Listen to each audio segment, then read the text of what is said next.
Hello दोस्तो, आजच्या नवीन कथेमध्ये आपल्या सर्वांचं स्वागत आहे.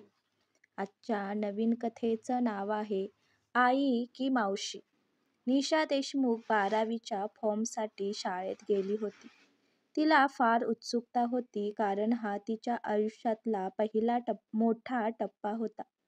शाळेच्या ऑफिसमध्ये फॉर्म भरताना क्लर्कने विचारलं, तुझं पूर्ण नाव? निशा संजय देशमुख, ती म्हणाली. आईचं नाव शीतल संजय देशमुख, निशाने सहज सांगितलं.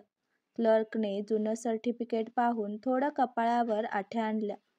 बाळ, तुझ्या मागच्या सर्टिफिकेटवर तर आईचं नाव सावित्री देशमुख असं आहे ना? निशा थोडी गोंधळली.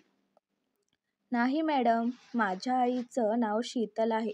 सावित्री म्हणजे माझी मावशी. क्लर्कने सर्टिफिकेट तिच्याकडे दिलं. तिने नीट पाहिलं. खरंच त्यावर लिहिलं होतं, मदर्स नेम सावित्री देशमुख. तिच्या डोळ्यात क्षणभर दुसरपणा आला. हे काहीतरी चुकलंय, ती म्हणाली, पण मनात थोडा गोंधळ झाला होता. संध्याकाळी घरी येऊन तिने आईला म्हणजे शीतलला विचारलं, आई, माझ्या सर्टिफिकेटवर तुझं नाव नाहीये, सावित्री मावशीचं नाव आहे. शीतल काही क्षण थांबली. हातातला चमचा थरथरला. काय म्हणतेस तू?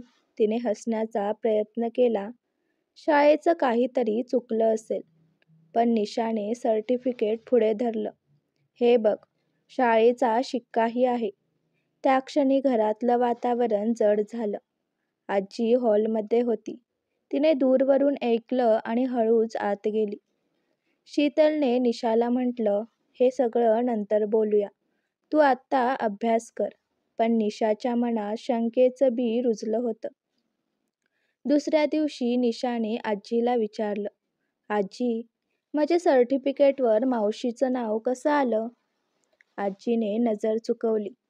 अगं, जुनं काहीतरी असेल. कधी कधी गावात कागदपत्र चुकीची निघतात. पण निशाला जाणवलं, आजीच्या आवाजात थरथर होती. आजीला पाहून ती शांत झाली.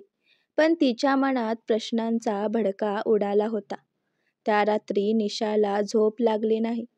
तिच्या मनात चाललेलं, माझी खरी आई कोण? शीतल की सावित्री?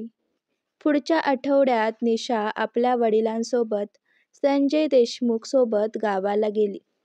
जुन्या शाळेतून 10वीचं रेकॉर्ड मिळवायला.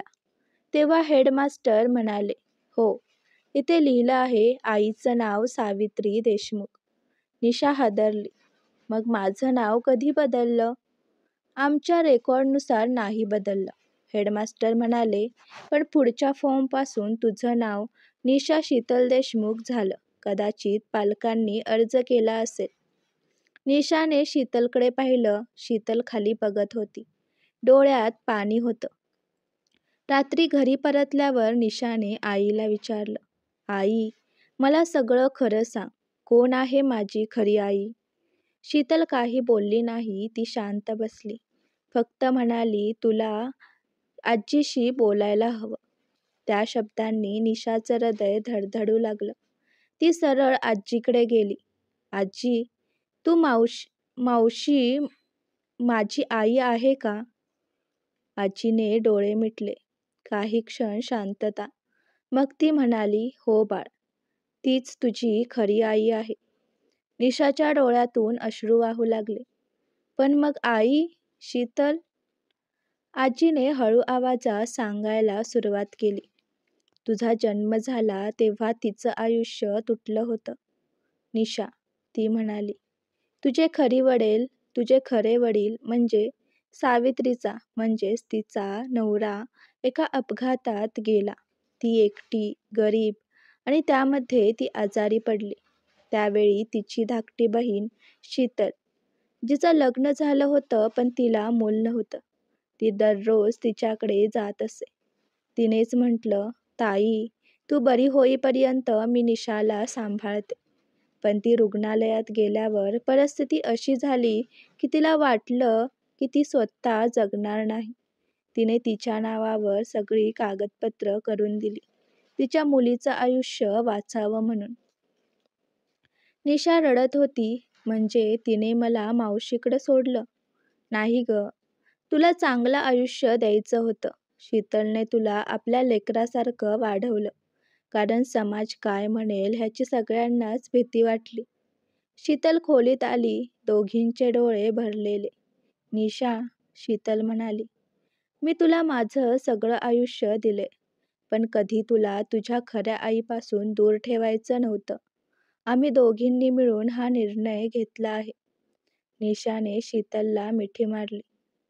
तुम्ही दोघीही माझ्या आई आहात, ती म्हणाली. एकीने मला जन्म दिला आणि दुसरीने आयुष्य दिलं. काही दिवसांनी निशाने शाळेत नवीन सर्टिफिकेटसाठी अर्ज केला. फॉर्मवर तिने लिहिलं, मदर्स नेम सावित्री शीतल देशमुख. क्लर्कने विचारलं, 2 नावं? ती हसली आणि म्हणाली, हो, कारण माझं आयुष्य 2 आईंनी बनवलं आहे. संध्याकाळी घरी सर्वजण चहा पीत बसले होते. आजी निशाकडे पाहत म्हणाली, बघ बाळ, खोटं लपवता येत नाही, पण प्रेम मात्र कायम राहतं. निशा म्हणाली, आजी, आता ती दोन्ही नावांनी माझ्या हृदयात आहे. एक आई म्हणून आणि दुसरी मावशी म्हणून. त्या तिघींच्या डोळ्यातून अश्रू आले, पण त्या अश्रूमध्ये एक शांत समाधान होतं. एक गुपित उघडलं होतं, पण त्यातून एक नवीन नातं जन्माला आलं होतं. आजची कथा आवडला असल्यास व्हिडिओला लाईक करा, चॅनलला सबस्क्राईब करा आणि कथा कशी वाटली हे कमेंटद्वारे जरूर कळवा. व्हिडिओ जास्तीत जास्त शेअर करा. धन्यवाद.